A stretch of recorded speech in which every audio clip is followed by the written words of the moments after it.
Hey everyone, so today I wanted to talk about a hormone found in the stomach. It is a peptide hormone that signals the hippocampus to initiate appetite and eating. And if you got that right, it is called ghrelin. So ghrelin is basically a hormone produced in the gut. And here's some more information about ghrelin. Basically, ghrelin primarily is produced in the eccentric nervous system within the cells, and smaller parts, including the intestines, pancreas, and brain. That's like the source of where these hormones are. This ghrelin, this peptide hormone, is found. Now, the mechanism behind ghrelin is like what is the mechanism of ghrelin? What is its power? Is that basically, when the stomach is empty, there's a release of ghrelin, which signals the brain to feel hungry. And once that food is consumed to the level that it needs to be consumed, that will reach dissatisfaction. Now, actually, my dad is from Sonipat, and what he used to do as a child was, before eating anything, he would go out for a run or a walk on an empty stomach, and that is actually really good for your health, because it prevents you from it's not like a form of fasting, but it's actually really good for your health because it's a good detoxifier. But here what they're saying in ghrelin, the mechanism is that when you get that hunger, you would need to go eat. But eventually, after that run, that is a really good way to save the bile in your liver. And also it's good for your health because it produces immune building stamina in you, and that causes you to become stronger as a person too, by not choosing to eat as soon as you wake up and choosing to go for some physical exercise, a run or something. And sometimes they have it in people in Islam too, in their faith, they choose not to drink any water, they choose not to eat because they're fasting. So fasting is one of the forms where you can kind of improve your gut microbe and your gut biome.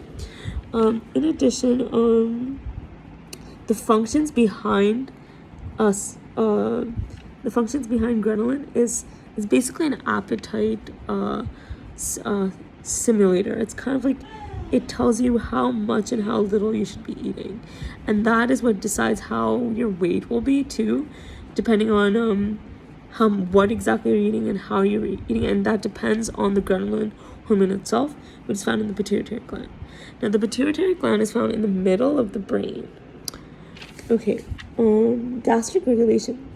So gastric regulation and acid secretion prepare the brain for food. So when we have that acidity in the morning, you wake up and you're kind of starving, but you're not eating before that helps you digest your food better, actually. The next is ghrelin can have an influence on your weight management, for example. People who have obesity often have ghrelin.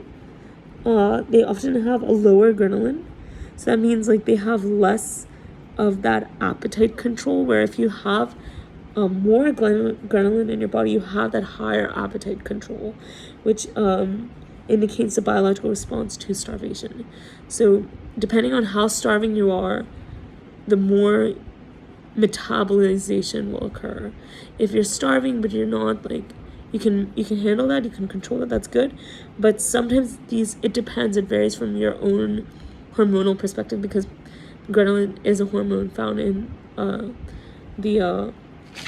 it's a peptide hormone that signals the hippocampus, and that controls the appetite and eating habits.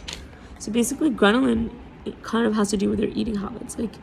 Ghrelin is powerful, and so by taking that extra run without that water and that walk, and that water and that food, that really strengthens that hormonal peptide, which can cause you to have a more healthy lifestyle.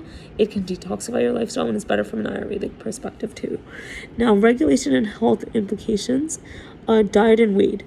So while diet and ghrelin levels rise, making it harder to lose weight, the body is trying to conserve energy and increase intake. So basically what it's saying is that the levels, depending on how much or how little you eat, those ghrelin levels will vary as such, depending on how much you also choose to eat.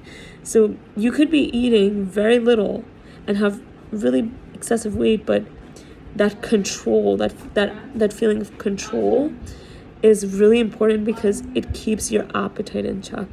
And I know there is weight gain in people, and that could also be hormonal. Mostly weight gain is considered to be a hormonal, so it could be some other hormones in your brain, in your body. It could be any of your sexual hormones, like perhaps you are not getting that full attention for your like you're not getting that full attention when it comes to like your hormones are like kind of hard to keep balanced sometimes. So when a girl like gets her period regularly, that's really good for her health in comparison to boys, because for girls that kind of detoxifies their bodies, and that's healthy for them and for the reproductive system. Whereas boys are not as lucky with that because they don't get their period, which is good because we only need one to get their period, right? We don't want two. That's weird. And that's obviously not possible unless you want to be like crazy, but I don't know why we would do that. But this is like the natural process in females and males. Males are like their way of kind of going through the hormonal changes, and our way of going through hormonal changes is different. Like for example, today I just went to a seminar where they're talking about puberty and menstrual cycles, and what she was saying was that puberty is the age, that is the time where we start to grow hair in our genitals, or we start to grow some, facial hair, women, men, both. If you're Indian, people do grow a lot of hair, depending on, what kind of Indian you are. And men, obviously, women will also go through things, but it depends on their, the time they get their period. Like, do they get them in 5th grade, 7th grade? I got mine in 5th. Some of my friends, my aunts, they got it in 7th. But, it's like, I don't know, like when it comes to diet and weight, adrenaline is one hormone that can help conserve the energy, because like by having that control of ghrelin, it basically helps conserve your energy. It's a good conservation of energy, whereas if you are eating all the time, you're losing that energy process in your body, where if you're continuing to eat and eat, that's going to lower your strengthening levels. So that's why people have a big appetite and they're not eating. That's really good for health, because they have themselves in control, and that increases their metabolism. Now, obesity is obesity indicates that while obese individuals have lower basal levels, they often do not see the same disease as prevalent. Okay, so they're saying that there are diseases that can occur with people who have obesity, and ghrelin can kind of cause that disease, and that's what it means to have a brain disease. If you are eating too much, you could get a brain disease. So you have to work on your diet and exercise, and you should know what and what not to eat, because every person is unique and individual.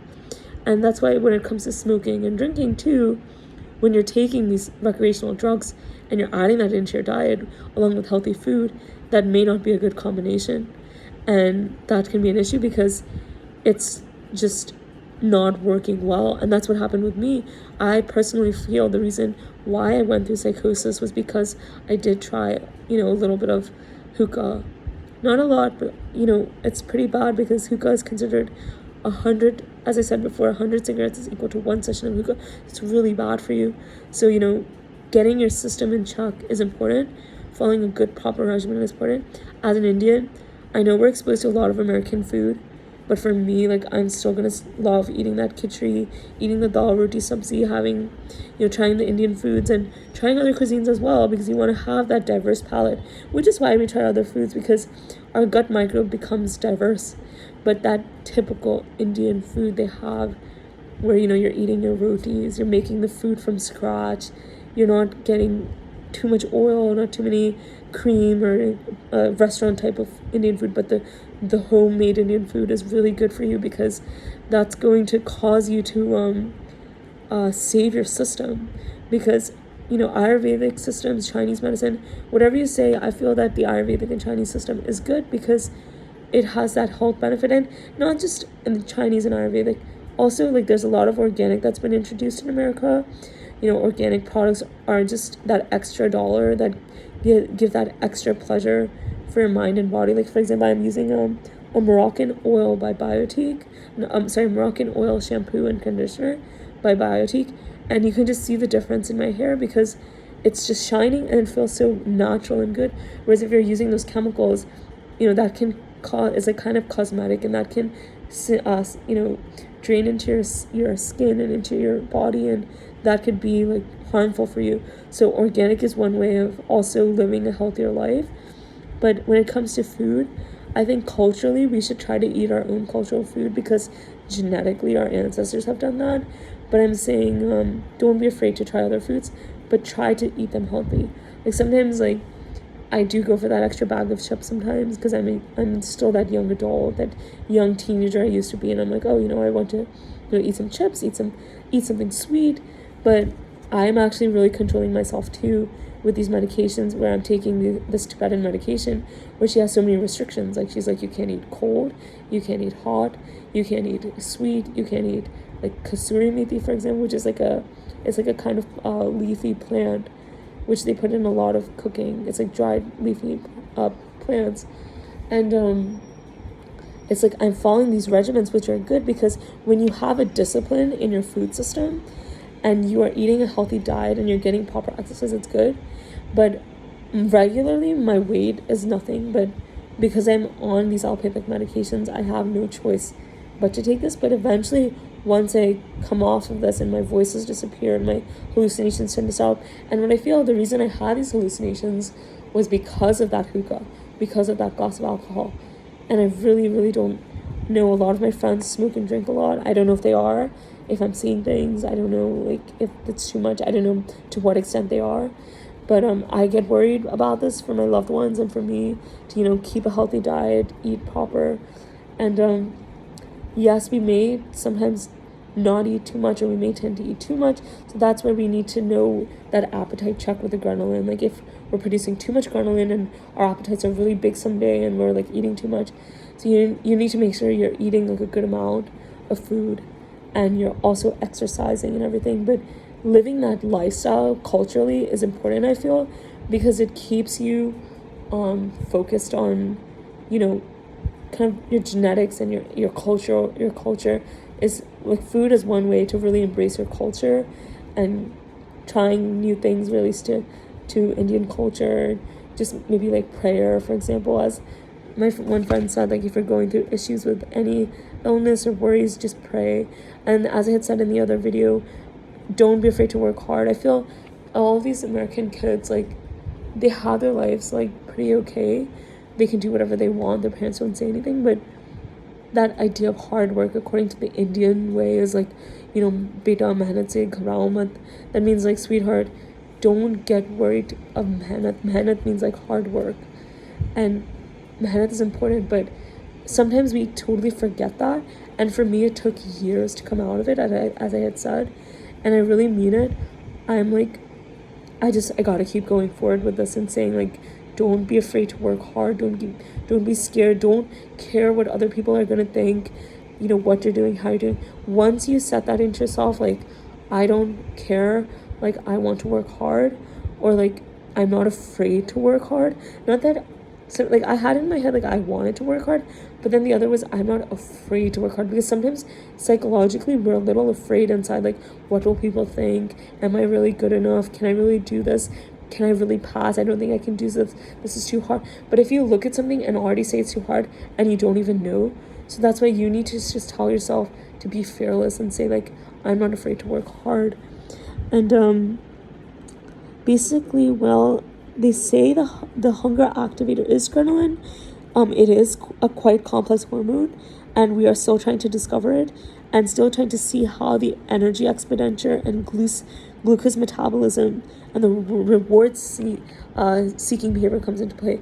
Like in psychology, they have a really big system about behavioral reward seeking. Like for example, if you are a dog, that Pavlov experiment, where you are ringing the bell and the dog starts to salivate because he knows that when that bell is rung, you're gonna have to you're gonna get a treat and you get something to eat. So that reward system is there, but this is from a more natural perspective. Ghrelin is not like something externalized or some sort of something found within.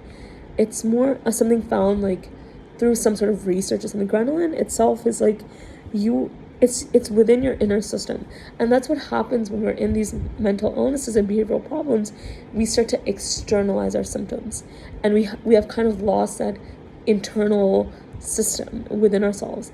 And I really feel American foods or American cooking is good. It's not bad, but sometimes from a cultural perspective, I feel like I'm kind of losing on things, which is okay because we want a diverse biome and a diverse microbiome. But it's like I really appreciate those medicines like Chinese medicine or Tibetan medicine that kind of keep that culture alive.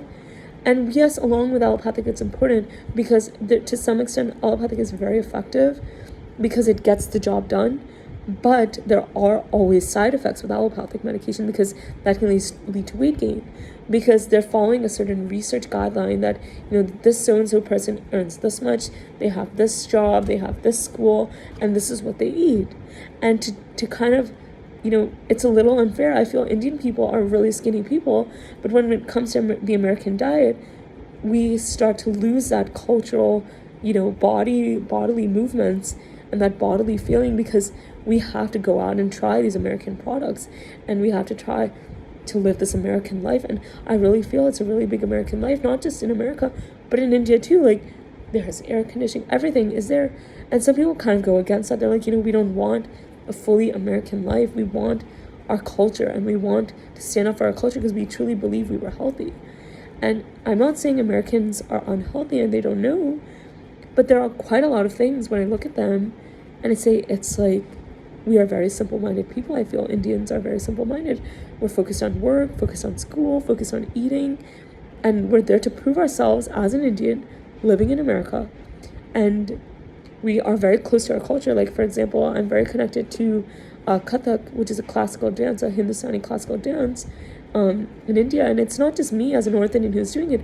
There are Bengalis, there are South Indians, there are all kinds of people who are practicing Kathak, and they really love that culture, that ancientness of that culture, which is like the way our body is. We are an ancient body because if we follow that ancient routine, and I know these days actually what they've been doing with Indian foods is they've been tweaking the Indian food system. Like they're coming up with so many new modern ways with the Indian food system, and I like that.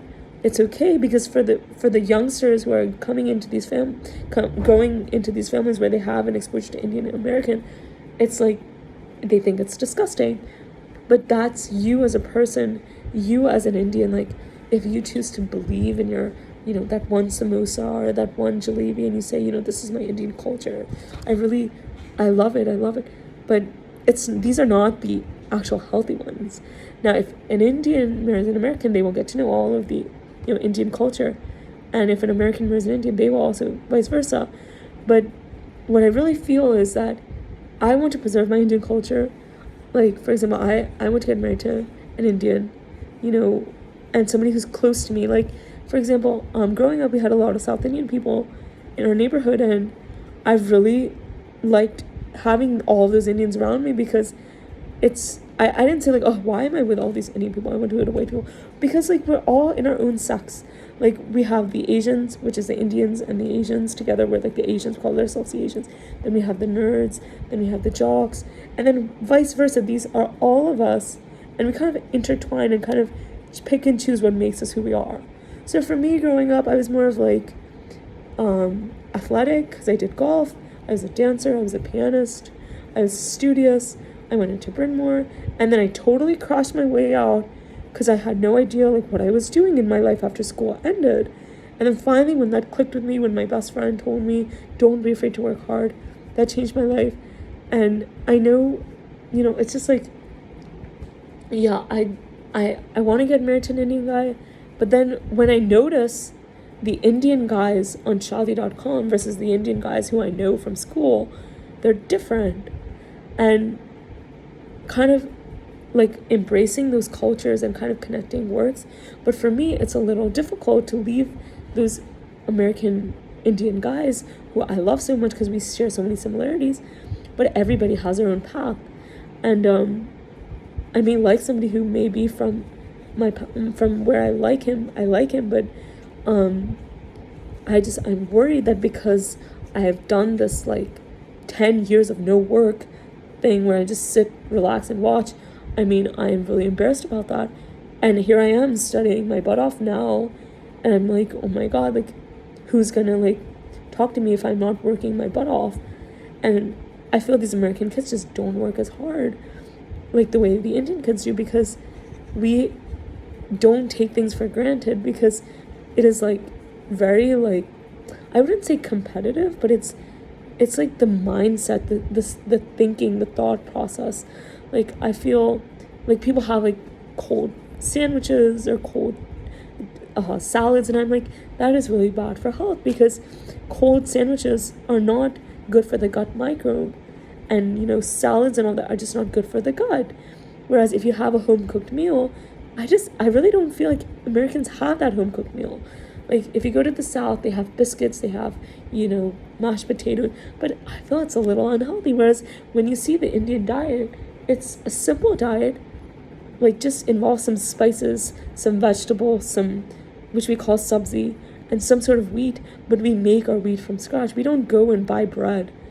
Bread we do have, like in school, they always, you know, we have a lot of peanut butter and chili and all that stuff, but the bread, our bread is roti, which is atta. Atta is the type of wheat that we use. And then if you go to South India, they don't use basmati rice. Basmati may be a little North Indian or Pakistani type, but mostly North Indian. I don't want to get into the Pakistani part because we're from India. And then they have parboiled rice in South India a lot, which is a really good rice for you because it is an unpolished rice, which has all of the starches, but it's a red rice. It's a very healthy and thick rice, and it's extremely healthy. Although they do have a simple sambar, and that's a kind of dal. If you haven't heard of dal, it's like a soup. It's like a vegetable soup you put with rice and you mix and you eat. And just the way that palate is formed, like when growing up, my one neighbor, he was a Malayali, and every year they would celebrate the festival called Onam, and there they would have like an entire banana leaf with all of the nice sabzis, like, and they were very light and healthy sabzis and so filling, and it was like the way they prepared it, how properly they ate it, and you don't use a single spoon, a single fork, you use your hands, but in a very precise and, you know, particular way, so you're not misguidingly using it in a messy way. You're eating it in a very proper way. And same with Punjabi food, for example. Like, I'm Punjabi, and the conventional Punjabi food, they say, is, you know, bhature chole, which is a fried sort of white flour bread that is fried, and it blows up like into a big puffy fish, you know, like that puffy fish, and well, we don't want to say that, it's not fish. It's like a puffy bread almost. It's like tandoori bread, kind of like, it's just like a puffy oily bread. It's like a fried bread. And you have chole. Chole is like chickpeas. Now, chickpeas was eventually found from the Middle East. Chickpeas is like definitely in the Middle East, but the Indians gave it a big twist to that. They made it into, you know, like a masala type of, like, it's called, so basically in chickpeas, like, you're first getting a bowl of water, you're soaking the chickpeas, and then you're draining it out, you're putting in the spices, ginger, garlic. You need ginger and garlic because that's a healthy way, and you're you know, putting in that you always, whenever you're cooking an Indian food, especially North Indian food, you're going to be using a kind of masala. So for example, in chole, you're using a garam masala and a chole masala. In pav bhaji, you're using, this is Bombay, but in pav bhaji, you're making mashed vegetables with some pav bhaji mix, and then you're having some bread with it. And for sambar, if you're making sambar dal, you're putting in sambar mix. So it's like already all there. You have all of the spices. Whereas if you go to certain places in South India, they're making those spices from scratch, where they have huge houses, and then, you know, the mothers, the grandmothers are from huge families, and they're making those. They're just pouncing on those big masalas and making it from scratch, which is like really great. But these days, the normal Indian diet is also accelerating and changing its diet, because you're having like like if, for example, you want to have some, like a roti, for example, some days you can order out, or you can get a roti that's like just already ready-made rotis, and you can make them sometimes if you feel lazy. Or you can buy some sabzis that are like home-cooked meals, that are similar to home-cooked meals but not the restaurant meal. You could do something like that just to get into things.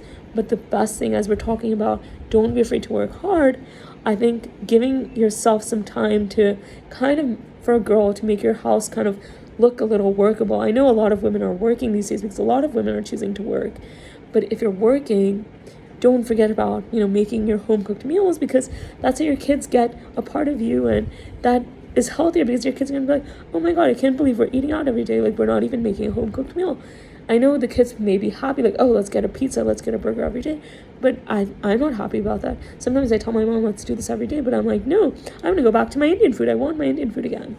And it's important, because to me it keeps my culture alive, it keeps my culture strong, and keeps my health in check. And Indians, for example, I know when we may not be big acrobats like these American people who are good in all kinds of sports, but yes, who says we can't do those things either? But the typical Indian sport, I will tell you, for anybody, is just a nice walk. Just go for a walk, and you can go for a walk for hours and hours, and that's good enough, because it's not strenuous, it doesn't kill you. And I feel like running just kills you, and I feel running is not as good for health, because it can lead to issues in the bones like arthritis. And then smoking, yes, Punjabi people, as I know, are really known for smoking and drinking.